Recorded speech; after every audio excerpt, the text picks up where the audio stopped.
Hello,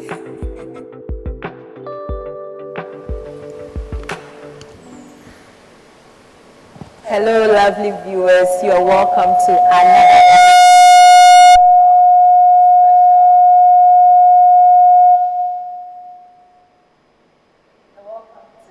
edition of Special Focus. Today we are going to be discussing wisdom and how we can apply that in our daily lives and how we can ensure that we move with it and make sure that it's applied in our work, in our school, in our marriages. So we have panelists here who are going to be sharing some insights and thoughts and some practical examples of what it means to apply wisdom in your daily life. My name is Tanya, and thank you for sticking with us. And we are going for a quick commercial break. We'll be right back. And when we come back, I'm going to be introducing all like this. Please don't forget to follow us on all our social media platforms, on Facebook and on YouTube. We'll be right back. Please stay with us.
You're welcome back from the break. So if you just tuned in, this is Special Focus, and we are going to be discussing wisdom as we move forward with our lives. And today we have some seasoned individuals with us who are going to be sharing their insights. But before we delve into that, I would like to give an overview of what we'll be discussing for today. So we are discussing wisdom for the next level. We're saying that wisdom plays an essential role in everything we do. It is worth pursuing, and also there is no end to it.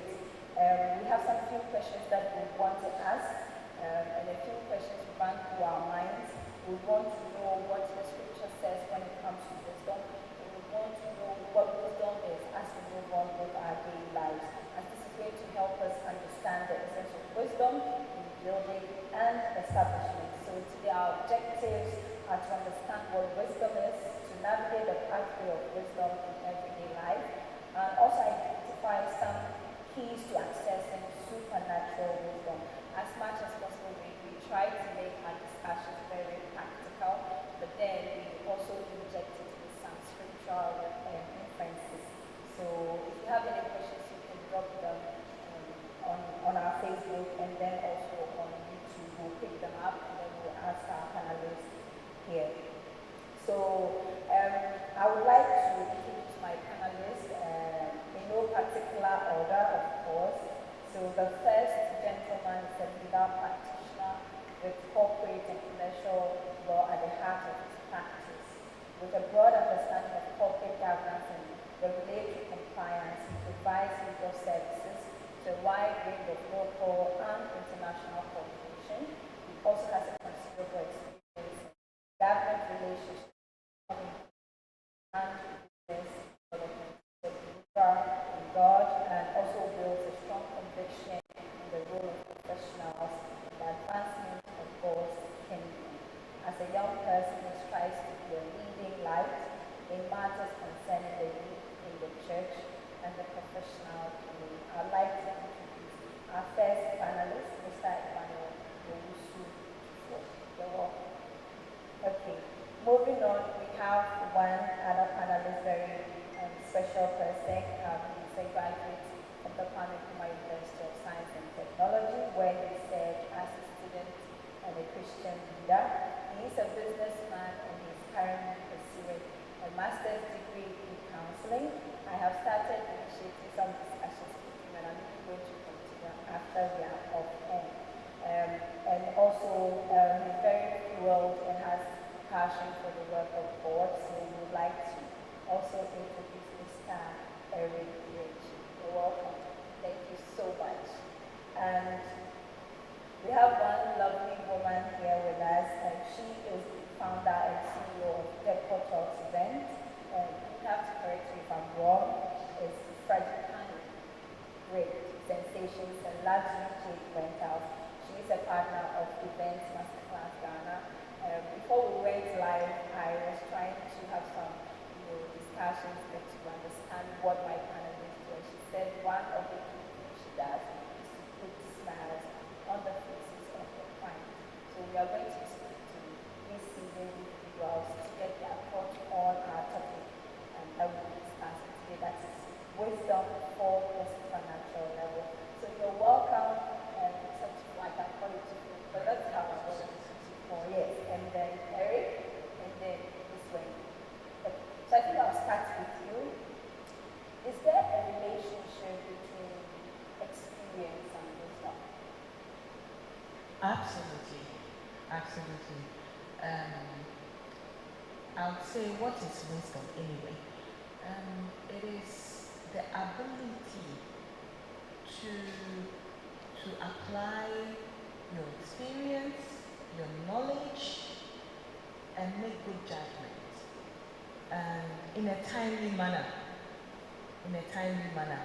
Because then if you don't apply these things, the knowledge that you have or acquired from anywhere, the experiences, that is even more important to me. The experiences that you make along the way, and then be able to make good judgments based on these, and then do it in a timely manner. Because then if you have all this and it's on hindsight, that is when you say, oh, I should have done it this way, or I should have done it that way. But if you're able to do it in a timely manner, then of course I believe you have applied wisdom. Yeah, that's what I would say.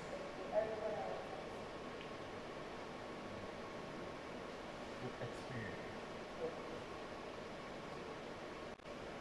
When it comes to experience, it's just things that you learn by the way, as you know, the things that happen to you in the things that occur. So these things that eventually comes around and makes you kind of knowledgeable. Okay. So all these things that you can now are applying them later, and you grow or you become wise. Okay. So for example, a man takes a smoke, or a cigarette, the box, and then he reads. This is comfort. This is comfort to your heart. Okay. He reads it. Okay. He goes ahead, takes it to school. After a period of time, he goes to see the doctor. The doctor then tells him, okay, you're smoking. This is what is happening. If you don't stop, okay, you are not going to survive the next few years. Okay. from the experience that gathered from smoking, he has now come to a place of wisdom in that destiny. That was all in my opinion. Okay. So he has now come to a place of wisdom. Now he has to apply. Whether he applies or not, that's up to him. Okay. If he applies what he has told or learned from the experience of smoking, okay, by heeding to the doctor's advice, he will live. That's all. I think he does it. That means he didn't learn from the experience. So he makes a wrong choice. He goes ahead. He's going to die. So experience eventually will lead you to gather whatever you have to end up becoming wise. But if in your experiences you don't learn anything from what has happened to you, then you're not going wise. Thank you.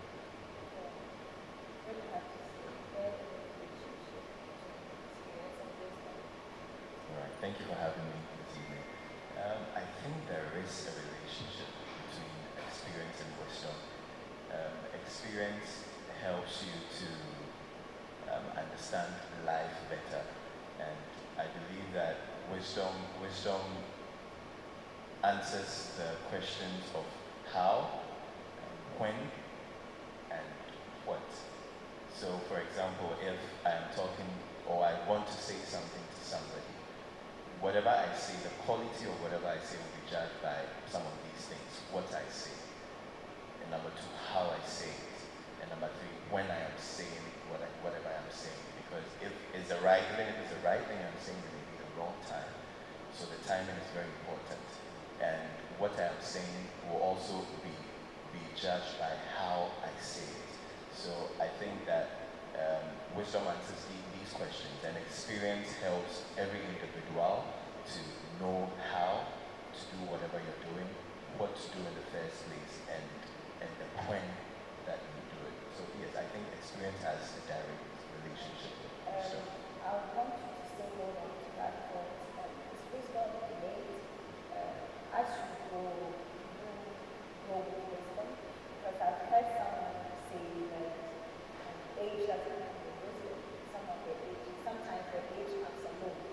So and there are instances where social life, you get someone saying, oh, you're too old, I don't expect you to act this way or say this or behave in that way. So is it that there's a point where is wisdom innate, or there are just times where wisdom is just absent from the world?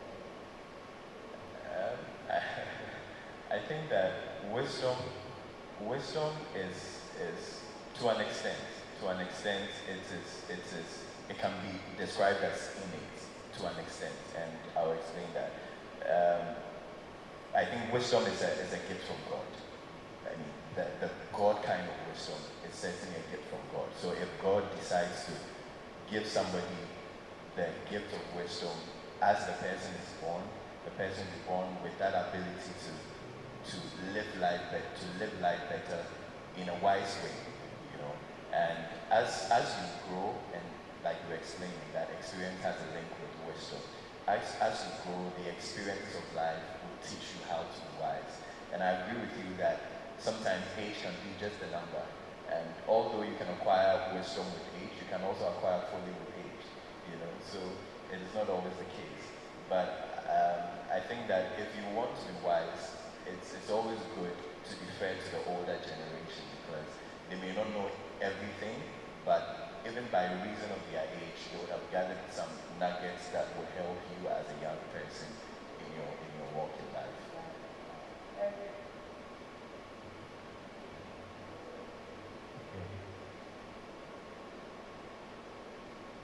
As I was saying, okay, it's not innate. Okay, in a sense that you're not all born with it. Okay, but it's a gift which you acquire along the line. From scripture development that from the time God was instructing that they should do, etc. And God gave them gifts, okay, to be able to put up the tabernacle. So you realize and see that and take a special ability said, gave them special wisdom, okay, to be able to do that or construct the tabernacle. You realize even with Solomon, you see, and God gave him wisdom. Okay, and concerning Jesus Christ, it says that he grew in wisdom and in stature. Okay, so it's not in it as a born when God releases to you, okay, as you go along the line. And as you said, with the old, with the elderly ones, they have more experience, they have lived long, so they go through things with the younger ones are having. So they have gathered a lot of experiences, which at the end of the day should make them wise. Okay, so you can then go and then tap into that experiences so that you can also become very wise. Thank you. Okay, so the first thing that I'd like to say is that he said that it should make them wise, because we need to be clear that foolish people also grow old. So it is not always the case that once the person is older, then they are wise. The thing is that the key thing is how your experiences have affected you. So as for the experiences of life, we all go through it. Every one of us goes through some kind of experience on a daily basis. So as you're growing, how has that experience affected you positively or negatively? You know, because if you're smoking throughout your life and then at a certain age you're told that your kidneys are gone, your liver is gone, this and that, I mean, there's no sense in me coming to you to ask you any better, because the fact is that you knew, but you did not apply that knowledge for you to be wise, to be able to give me any better advice. In that case, maybe you were not able to get over your certain habits, because habits also come in. You know the right thing to do, but are you doing it? So, you know what I mean? Like, you cannot just say that it is innate. You have to be willing on a day-to-day basis to make choices that would make you wise. Even if you negate the biblical aspect from it, as a human being, we have common sense. So where does common sense come in? If you are applying common sense, in most cases, you would be seen to be wise. Because common sense, well, they say it's not common, but it's supposed to be common. You will not walk into fire. What is making you not walk into that fire? Because something is telling you that that fire is going to burn you. So these are things that happen to us on a daily basis. You're not going to cross the road without looking. You're not just going to jump into a river when you know you don't swim. They come to you. So these things that come to you, what decisions are you making on even a minute by minute basis? This is going to make you either wise or foolish. So in going to the older people, you must look for a wise older person to go to, because the gray hair doesn't do anything. Young people are having gray hairs these days. So yeah. When we cannot talk about marriage without mentioning Solomon, and also the book of Proverbs is all about marriage. And it even says that if you want marriage, ask for it. And it was because of the knowledge and the wisdom that Solomon had, it helped him to save the mother from losing the child. How are you applying wisdom? How should we apply wisdom in our daily lives? And I will be very grateful if you can give us a very practical example of your work life and how you apply wisdom in your work. Yeah, so there's the wisdom that comes from above. As we know, you ask God and He will actually give it to you. And once you've acquired that wisdom, you must be able to apply it on a day-to-day basis.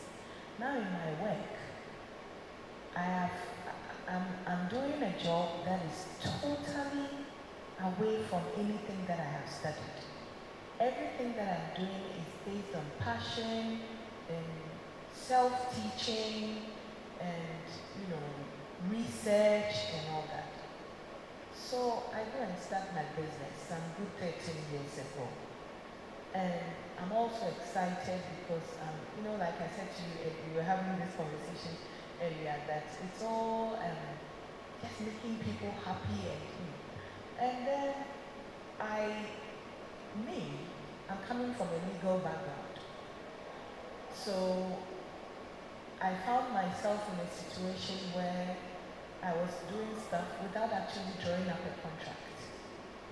And you are dealing with human beings who can say one thing today and mean the other. So I realized that, no, wait a minute. It is very foolish that you are sitting here, you say you have a master's degree in law, a first degree in law, and you do not even have a contract. That is me not applying wisdom, because I have the knowledge. Why am I dealing with people on what they have told me, and then I'm getting myself caught up in issues? So obviously I have to retract and go back and draw up a contract. And guess what? Every time I have an event and I have a hitch, I go back to my contract and I change things in my contract, because my contract must protect me first. And then, of course, it must also protect you. Because, for example, if I did a setup for you and it rained, that's a natural occurrence. There's nothing I can do about it. So you cannot blame me for something that did not happen because it rained. So that was me going back and knowing that, yeah, I mean, you're doing events, but your legal thing has to come in here to protect you. So now, over the years, I keep going back to my contract and amending it and amending, and it's ongoing, because every time there's something new that comes up that you've not met before. So I'm like, I need to go back and fix this. So with time, my contract has become airtight, So that is, yeah. Yeah, very, very tight. Right. Very tight. To protect me and to protect the client. Of course, I look at the clients too. There's so many instances. Maybe someone's paid you for an event and then they cancel at the last minute. What is my contract saying? That if you cancel maybe 2 weeks to your event, you lose all payments. In fact, you should be paying me more money, because I have my money is my date. So if I booked a date and locked it down for you and you released it last minute, I'm even supposed to collect whatever balance I have from you. However, you have to have a human face and put that human face on to ask yourself questions. So why are they canceling the event? Maybe there's a bereavement, and so what can we do in this case? Okay, we may not be able to refund the money, but at a future date, you can have it. You can have that event. And, so we do things in a way to make you comfortable and to make us comfortable. Because, see, COVID, there were lots of bookings. And then COVID came. And then people could not travel into town to have their events. So what's going to happen? The money has been long spent. The money is not sitting there. So what do? Vendors are not willing to refund, because again, the money is simply not there. So what do? You have to find a way of maybe you're able to give them some of it. You cannot give them everything, or they can do it at a later date, or maybe they have another event. It could be a different event altogether that you could still hold that money and use it to do. So that's just how it is. This is what I do. Normally, we are mostly interested in the money. Okay, so when the customer comes in, there's do business and the end client. So after some years, I just understand why are we always doing this? So I started to take it personal. Okay. personally building relationship with my customers. Okay.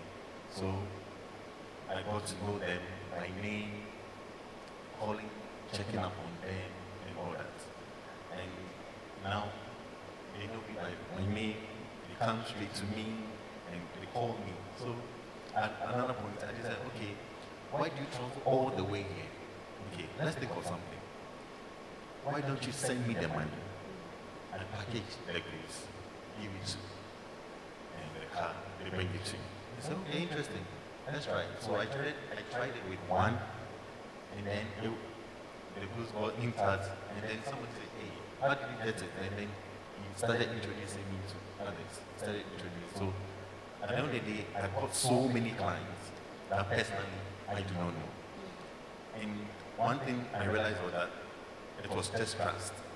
Say, okay, I can trust this guy with my money. I don't know him. I haven't seen his face. But I know if I send this money, my goods will come. Okay. And has brought me a lot of network of a lot of customers. Personally, I do not know. So one time my wife told me, why don't you take it up upon yourself and then visit them? So I took it also upon myself and I go to them and I visit them. Okay. So I have a very good relationship with them. Okay. And it's building my business. Yeah. And it's building my network. Yeah. Okay. And through this, I'm not just getting clients. I'm getting gifts too. I'm getting family outside. Okay. So there are so many places I could go now and I will not be stranded because of the relationship I've built through the business. And I'm really grateful to God for the wisdom that I received to do this. Yeah. Yeah. Wisdom. 2-4. So I think you mentioned the case of Solomon, right? And Solomon needed to solve a problem, Yeah. and the wisdom God gave him allowed him or enabled him to solve that problem.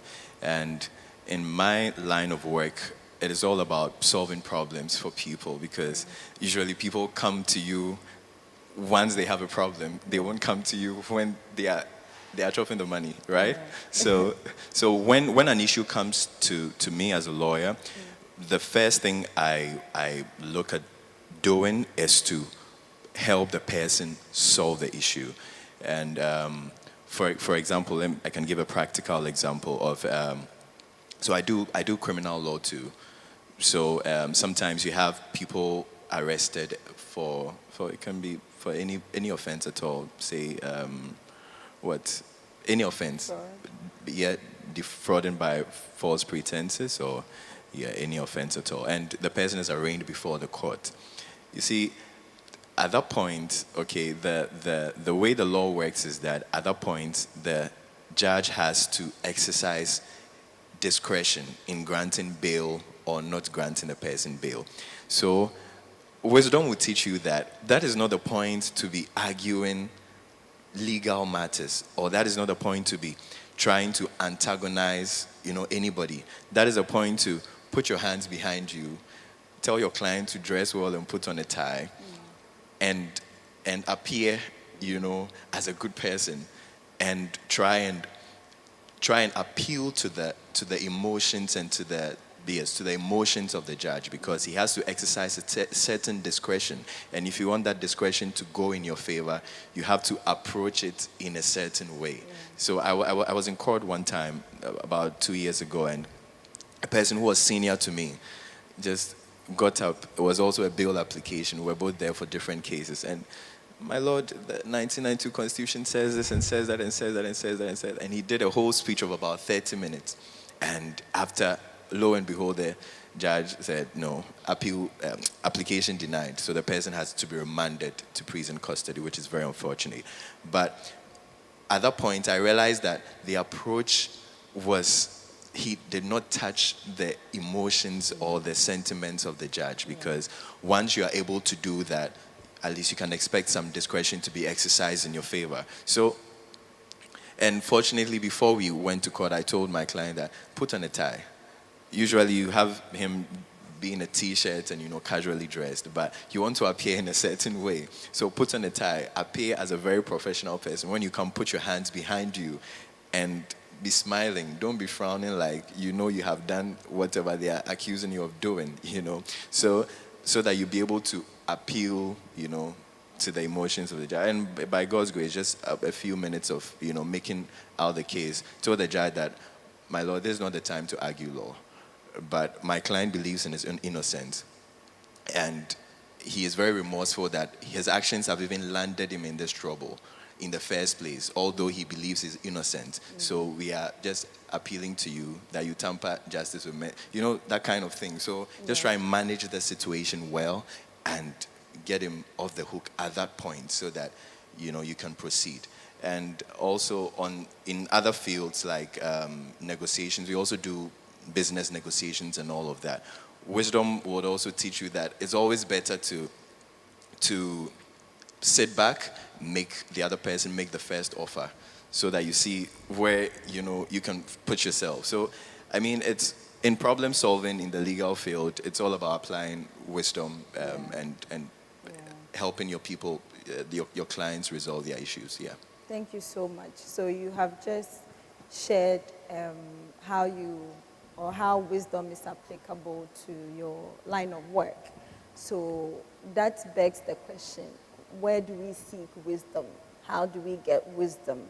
I mean, if we are looking at the spiritual side of it, it would say ask. But what kind of prayer should you say if you're asking God for wisdom? We are mostly tempted to say cliche prayers. So how do we seek it? Where do we seek it? I think I'll go to Wendy. The truth is that you still have to pray. You see, because again, like I said to you earlier, in my line of business, there's no second chance. This is somebody's one time, they are celebrating their 50th, and that is it. So you do not have a second chance to fix anything. So you have to pray. As for that one, it's as cliche as it might sound. You will have to pray for things to happen right. For sometimes we pray for the weather to hold, because somebody has paid so much money, they have such high expectations. In as much as if it rains, it's not really your fault. You all feel sad and you don't want a situation like that. So you still have to pray for the wisdom. Sometimes you're dealing with very difficult clients and you just have to find a way. I don't know, but I always find a way. I was dealing with one client that, this is like 2 years ago. In my 13 years of doing this, I have never been that stressed. And it was not even a wedding. It was her mom's 60th birthday or something like that. And you're dealing with a client who doesn't even know what she wants. That is crazy, because if somebody comes to you and they know what they want, it's so easy. They think they know what they want. They send you pictures. You do the exact thing and show it to them. And they were not here. She was in England. You do the same thing. You send her a photo and she doesn't like it. This was the one time my blood pressure actually went up. And I was like, oh God, please. I just want to refund this girl's money to her because I can't do this anymore. And so I had to talk to somebody. And that's also a way of, acquiring that wisdom. So I had to talk to somebody. And she was like, something, you will get through this. Take it as a challenge. Take it as a challenge. I'm like, but she's acting like I've never done this job before. Like she cannot be confident. Why did she come to me? I was all over the place. So I tried to manage the situation. At a point, I told her that everything she said, I was like, okay. I was just okaying it because I realized she simply didn't know what she wanted. To the point that I was about to be on a flight out of the country, and she sent, because I knew I was going to travel, I wanted to finish everything with her and go. And then when I come back, it was her event. At the time of me sitting in the aircraft, she's like, oh, can you show me something else? Like, I don't like this one anymore. And I had to be blunt and tell her that, you know something, I'm going out of the country, I'm going for a training. Whilst I was in that training, it was that bad. But how do you deal with these kind of clients? My human self will just tell me that, you know something, Yeah. it's enough. Yeah. Just come for your money and find somebody else. I'm not your vendor. I cannot do your event. But wisdom will tell you that, okay, if you do this, she's going to tell everybody she knows Yes. that no, don't go to this woman. She can't do it. And she's not going to tell them what has led to me Yeah. being so stressed out. So wisdom will tell you that try and manage it. It's not the end of the world. You will get through it. The event will. I mean, one of my girls always used to say to me that, you know, when we finish this event and we have not died, it means that we can go on. I mean, when we get to that point, you know. So yes, eventually, after speaking with my friend and she trying to calm me and everything, we came to a plan that, okay, whatever she says, just say, okay. Just keep okaying it. Don't do anything because you've done so much Yeah. that she's not, I mean, I don't do that many mock setups for a client. Maximum is 2 and we are done and they're happy. I've done already like 10 and you don't know what you want. Obviously, you're one of those clients who don't know what they want. So with all the ideas you've given me, I know what I'm going to give you. And come see the day. She was telling the whole world how she was happy, how I got it just right. I'm like, you know. So it's hard, but you will have to pray. As for the prayer, you will have to pray because if you don't pray for God to guide you, that's where yourself comes in and you would react in a way that would not help your business in future. Because you must know that every client you work with, and all the guests there, that's like free advertisement for you, for so many people to see your work, and at least if even 1% of all that number of people there come back to you, because we really rely on return clients, we rely on referrals, so you have to really have a way of dealing with them. And trust me, if you are not wise, you cannot deal with that kind of pressure. So If you prayer are not comes in, wise, yeah. you cannot deal with that kind of pressure. I think with all that you've said, basically, at the end of the day, it's what you did was to just say, okay, but it didn't change your plan. It didn't change anything you were doing. And in the long run, the person said, I'm good with it. And that is wisdom at play. You're still watching Special Focus. We would like to take a quick breather. We'll be right back. Please stay with us.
Your favorite annual music festival is back and even bigger. Masidenie 2022. This year, ministering is Joe Metal, Pastor Yao Enchi Dazi, Voice Ensemble, Harvest Gospel Choir, Tahila, Elder Bethel Ajimandonko, The Overflow Incorporated, Harvest Gospel Choir, Adenta. Date is on Friday, 11th of November 2022, 6 p.m. prompt at the HCI Faith Temple, Adenta. The rate is absolutely free. This program will be live on Sunny TV and Praise TV. Media partners, Sunny TV, Praise TV, and S Media GH. For more information or sponsorship, call 0200-591271. Masideni Asidankwa.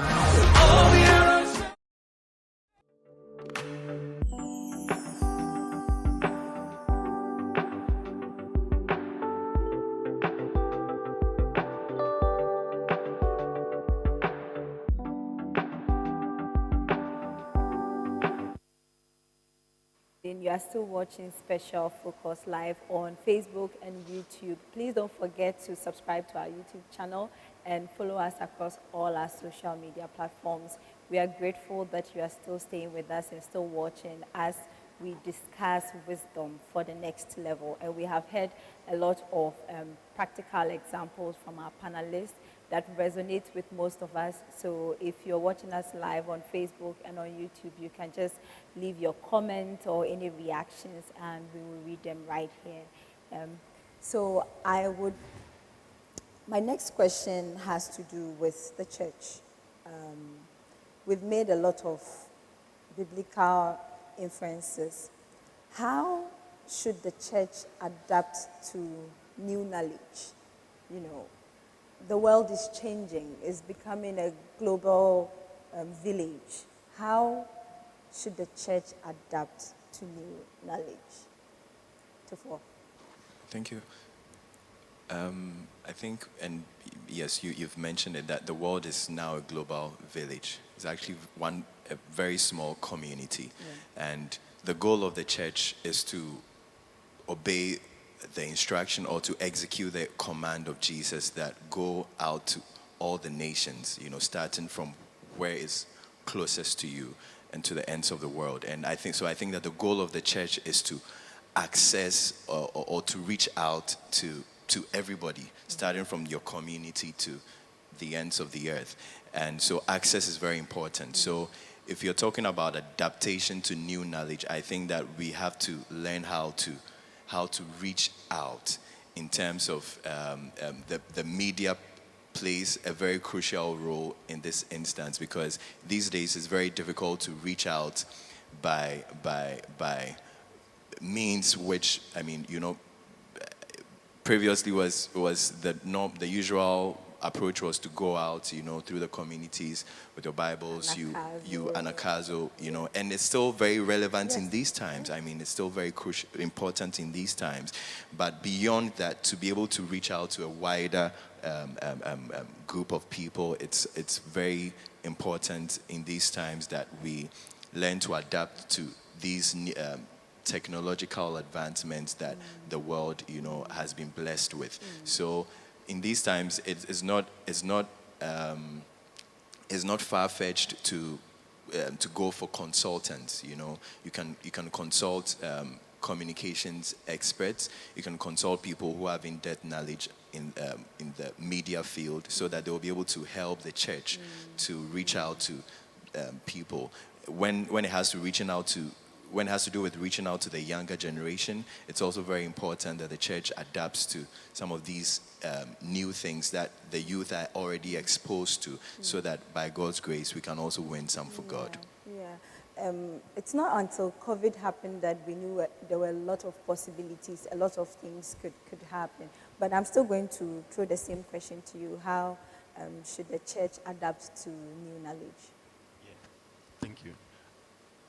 I think we have started. Yes, and we are now on YouTube, Facebook, and it's going on and on. And it's doing well. Yeah. Right now, the youth now is on TikTok. Yes, and almost every youth now, you see them posting something on all that.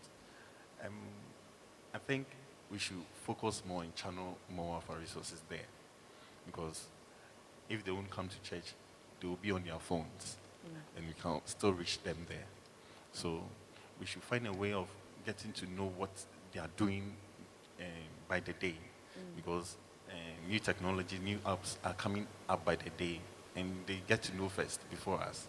So we should find a way of getting to know what they are doing, what they are really interested in, and then push the gospel there. And by so doing, the church will be drawing them and getting them as well. Thank you. Great, great. Wendy? Okay, I think they've said everything. I mean, it's technology and trying to find out what other people are interested in so that we draw them in. But I would like to add that maybe church has to find a way of adapting to even the style of music that is out there, because church and music sort of go together.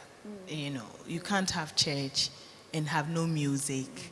So what kind of music is out there? What's the style? How are we even imbibing that into our own gospel style of singing, So I'll just say that music is an aspect that we need to look at, and especially in this church, because I know that this church is sort of built on music. So we need to look into that very well and then adapt new forms that will be exciting to both the old and the young. I think that would help.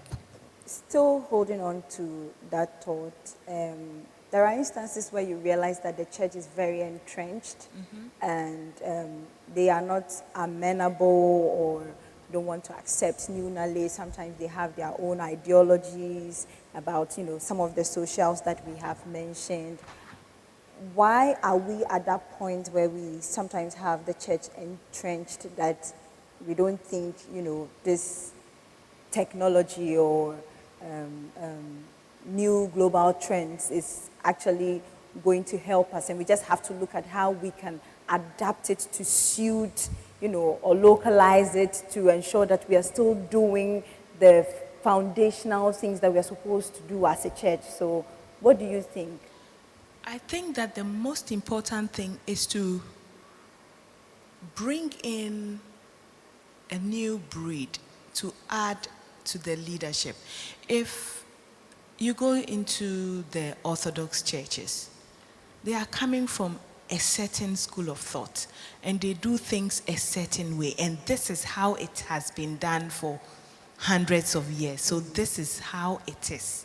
We are not saying that we should go away from the Bible, because the Bible is, you're not changing anything in the Bible, but ways of attracting more people. Like he said earlier, the core thing here, or the greatest commission, the great commission, is that go into the world and make disciples. So how are we going to go and make those disciples? So what means are we going to use? If the world is moving on to a certain way and we are stuck in our ways because this is how it is done, who made it so?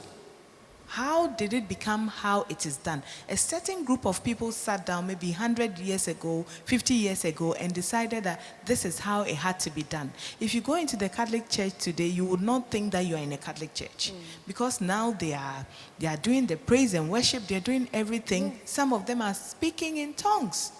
But was this happening even, I don't know, maybe some 30, 40 years ago? This was not even happening, So we need to be able to engage leadership, to involve the younger generation if the church has to move on to the next level, because otherwise that is how people will come in. And even though we are a charismatic church, because you find all the younger people moving from the Orthodox churches into the charismatic church, and then now the people who started the charismatic church are also old. They are in their 60s and 70s. So they also have their way that it has been like this all these years. So now the next generation, what are they bringing? What is the content that they are bringing on board? And that is the YouTube, the Instagram, the TikTok, the Facebook, all those things, and they are very savvy with those things. So why don't we get them in so that they are able to also capture that generation. So as for the entrenchment, it is there. You cannot help it because the people who are there, that is what they know. And if that is what you know, change is difficult.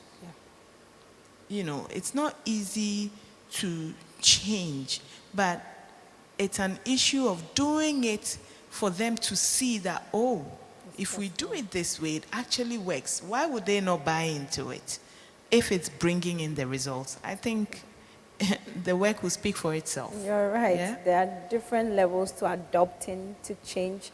There are those who just are the early adopters, and with the kind of people you're talking about, they are the laggards. They just want to see it happen before they also buy into it. Eric, what do you have to say? Why does the church naturally hesitate to embrace change as a result of new knowledge? Okay, basically, as my dear sister said, they said change. And another thing is fear. Okay, so sometimes there's the fear of abuse. So let's take, for instance, some time ago, not to, let me be careful how I say this. It got a time when we started using phones on our, Bibles on our phones. Right. Okay, it became a big issue. Some pastors even talked about that it's not right and all that. But we realized that gradually it has been accepted. Yeah. Yes. Okay. And the fear was maybe it will distract us. We'll be doing something else. We'll be receiving phone calls and all that. And I think with the proper education and all that, I think it could be solved. And these new technologies can be used. And basically, the fear will also go, and then we'll open up and then accept some of these things. Actually, they are really useful, and they're actually really blessing us. Normally, you need about 4 Bibles or 5 Bibles or more than that, different translations to study. But now, on a click on, you just have all of them. You can compare, contrast, and all that. Yeah. So I think we should look at the fear factor and then find ways of dealing with it, Right. so that we can open up, Right. so that the church can make more impact. Right. Yeah, thank you. Finding the fear factor and finding ways of dealing with it to fall. Yes, I think it's not out of the ordinary that we have some of these entrenched positions. And like they've already explained, change is difficult, adaptation is difficult, you know. But also, not to sound too controversial, but sometimes it's also good, you know, to have some of the entrenched views and positions there so that we can have those checks and balances. Because sometimes you realize that the youth, like myself, sometimes the over exuberance is there. We want to bring everything in, want to jump on their Instagram, want to jump on their TikTok and everything, you know, want to do all the new moves, all the dance moves and all of that. But sometimes it's also good to have the elderly people there so that we can have the balances. And also when we are advocating for these new dimensions or approach and all of that, I think that we have to be patient, because it's not like we've already established, change is not easy. So you have to be patient, and like they've said, take the first step, be proactive. If you are saying that this approach would work better for the church, be proactive. Go out and do it. And let's see that it's working. Yeah. Because once it's working, when we see the results, it's not difficult to embrace it. So I think that we also have to be very proactive and not always wanting to push the blame upwards. Thank you. Yeah. My penultimate question for all of you would be, what does wisdom from God look like in our time? Wisdom from God in our time. I think wisdom speaks for itself. Wisdom brings success. Wisdom makes you outstanding. So if you're wise, you realize that you stand out. If you are wise, you realize that you succeed where others are failing. Where others find no way through, you will be the problem solver, you know, the solution to every problem that comes. So I think that the fruits of wisdom is the success that comes with it, is the blessings of God that comes with it. And the Bible says that all the treasures of knowledge and wisdom are hid in Christ Jesus. So I think that the demonstration of wisdom is that relationship, intimacy you have with God. And that's one way that we can know that you are wise. If you think you are wise and you don't have a relationship with God, it's no wisdom at all. Right? Eric? Okay. What does the wisdom of God look like? Yeah. Okay. It will reflect. Okay, if you are wise, or the God kind of wisdom is imparted with you, it will reflect outwardly. Okay, so the things you do, you say, your actions, it will reflect that this is a wise person, or this is a man who is not wise, or a woman who is not wise. So it will just show on you. Okay, so by your going, you're coming out, somebody can examine you and know that you are wise or you're not wise.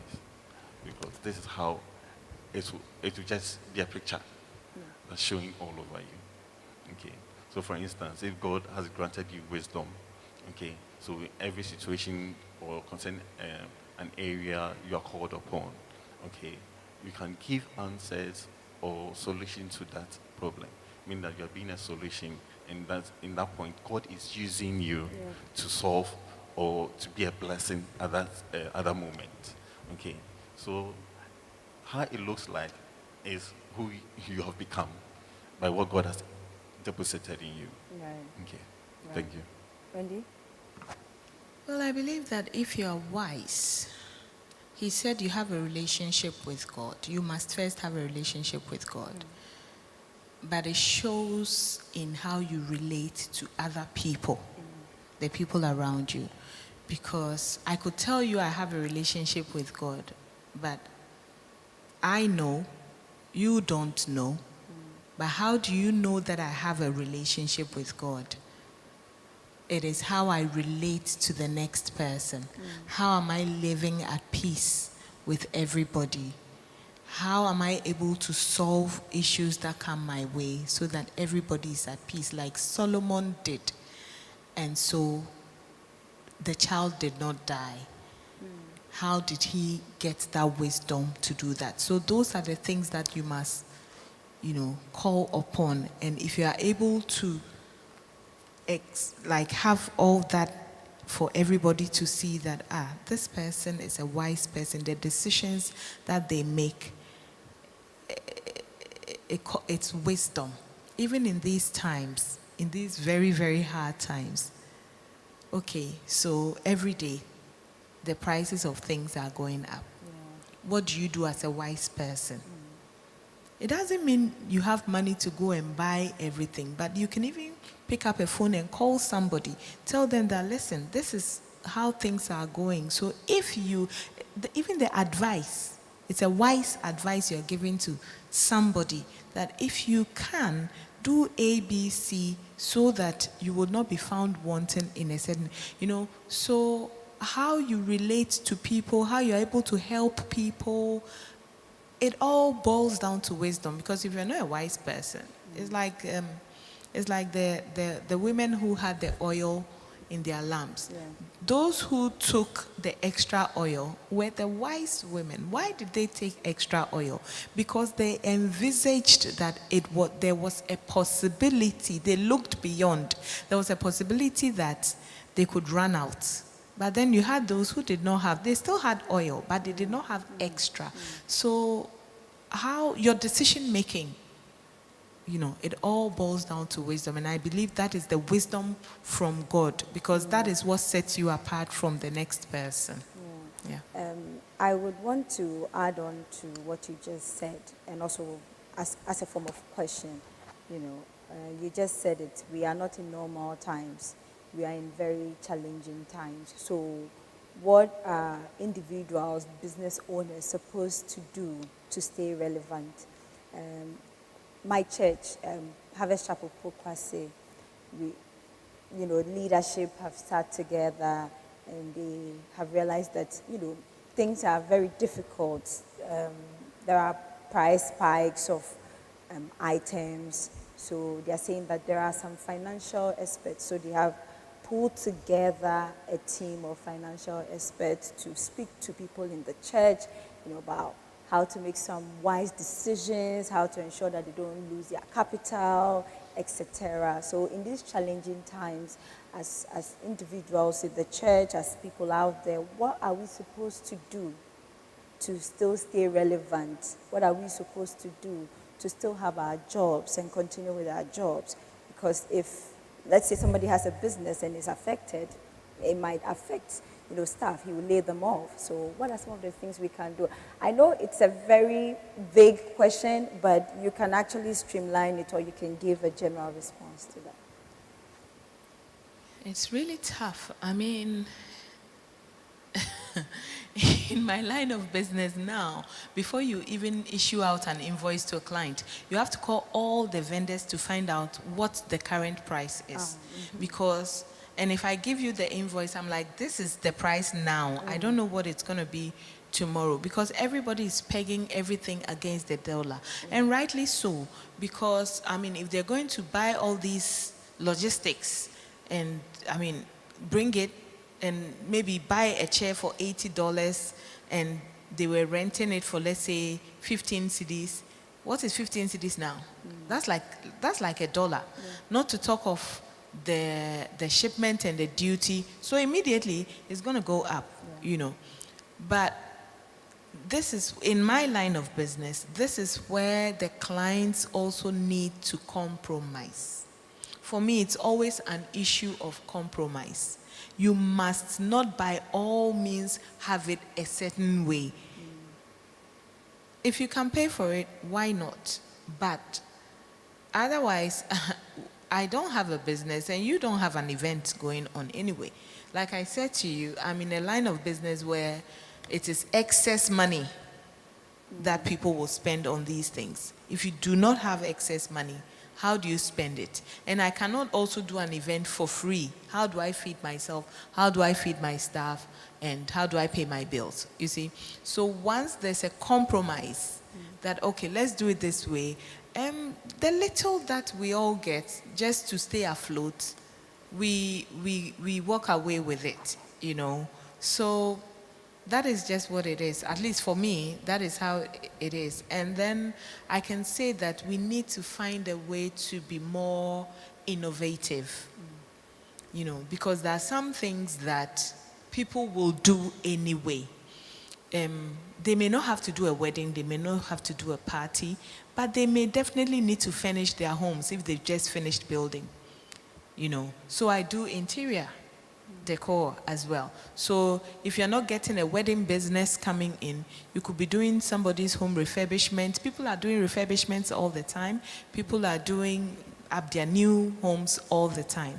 So you find a way to align with a different variation of maybe the same thing that you're doing.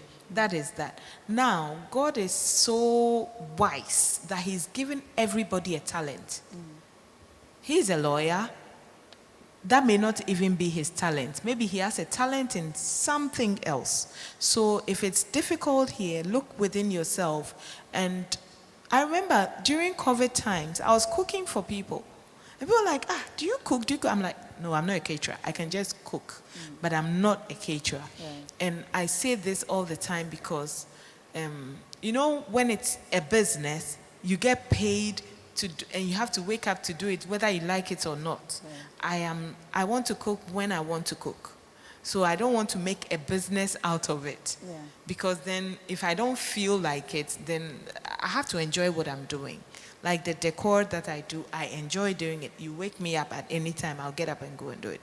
So these are hard times. Beyond what you do as a profession, what else can you do? And that is where I believe that God has endowed every one of us with, some of us maybe 7 talents, 8 talents. Some people will have 2, some people will have 3, but definitely there's something there. And if you look within yourself, you will find it, and you may find out that this time is when you can make the most money, So that is what I can say. Yeah, thank you so much. Eric? Personally, something I do, I keep updating my customers of what is going on. Okay. Pricing. Okay. I have two groups. Okay, the end consumers and then the retailers. So with the retailers, I update them on prices and how things are going up or down. And I think by doing that, they keep also coming to me all the time to know what's happening.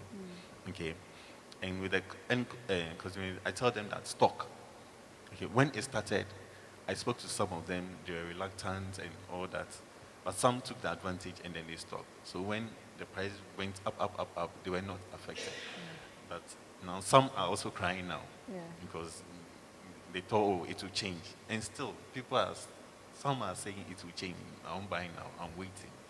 Okay, we are all hoping and praying for a miracle. Yeah. Though. But the thing is, and I realized that it's making me very relevant because I keep getting calls by the day. Okay. And business is still going for me. Okay, by the grace of God. Things are moving because by taking time off, calling them, letting them know what is happening, okay, with the market. Okay, I think they appreciate it back by also doing business also with me. So Yeah. this also helping me to remain relevant in my field. That's really great. So far. Personally, it's not getting any easier for anybody, and particularly in our field. And I'm sure my co-panelists will agree with me. Also, in their fields, everywhere is getting choked. Every market is getting choked. There are a lot of event organizers now. When it comes to the legal field, we don't know how many lawyers will be called to the bar this year, Yeah. and they're all coming. Yeah. The market is not really expanding to accommodate all these people, so it's tough. It's tough. But as the Bible says,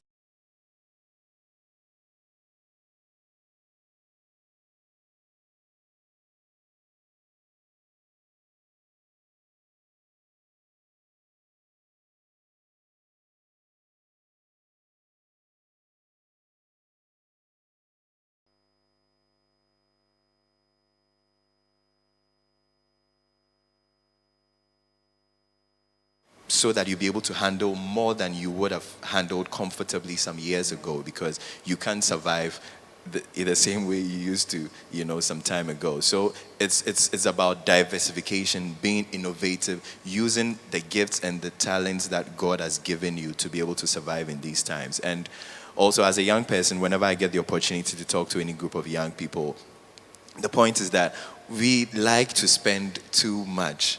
We spend more than we actually can afford, And these in these times, if you had to be thrifty in any time, there's a time. You can survive with two shoes. You don't need all the flashy things to survive in these times. So I think that we have to be very conscious of the times that we are living in and know how to manage our resources so that we will not be found wanting. Thank you so much. We have to be conscious in the time that we live in. This is still special focus, and I have been blessed. I hope that you have also been blessed. We've heard a lot, and it's been very insightful. One of the key things that my key takeaway is that you have to be innovative as things are getting harder and harder. As a believer, whoever you are, you have to learn to be innovative, and also you should seek the face of God. Wisdom comes from God. So let's be praying every now and then. I'm so grateful to you two, for very grateful, Eric, very grateful, Wendy, for zooming or giving us a picture of what you do. Aside sharing your knowledge and experiences, you've also given us a look and feel of what you do. So this resonates with everyone out there. And we know that it's not all rosy. There are challenging times, but at the end of the day, it is what you do to come out of it. What are some of the innovative ideas that you come up with to ensure that you still stay afloat? So thank you so much for sharing your ideas with us. We are saying that wisdom is knowledge applied. So I have been blessed, and I hope you have also been blessed. Before we wrap up, I actually want to apologize to all our viewers. We had a technical hitch, so it delayed our start time, but we are very, very grateful that you stuck with us and you listened in. And like I said, and I'll continue to re-echo, I hope that you've been blessed. We are very, very grateful. We want to thank the leadership of Harvest Chapel. We want to thank Reverend Fitzgerald Odonko and all who have supported to make this program a reality. We know that at the end of the day, we are speaking to everyone out there, and we are saying that in as much as we have issues or we have trials and temptations and all the problems that, comes as far as, living in this world is concerned, we still seek and we still know that there is refuge in God, and God is alive. So we are very, very thankful to all our social media fans, and we are very, very grateful for sticking and staying with us. Please do subscribe to all our social media platforms. I would also want to thank my technical crew. They've done magic. It's not easy, trying to handle this equipment. Sometimes it just bails on you, but they have managed to actually bring us back. So we are very, very grateful to all the technical people. They are the unseen individuals and they are the unsung heroes. So we are grateful. Thank you so much. My name is Hannah Mobia. I'll see you next time. Enjoy your evening.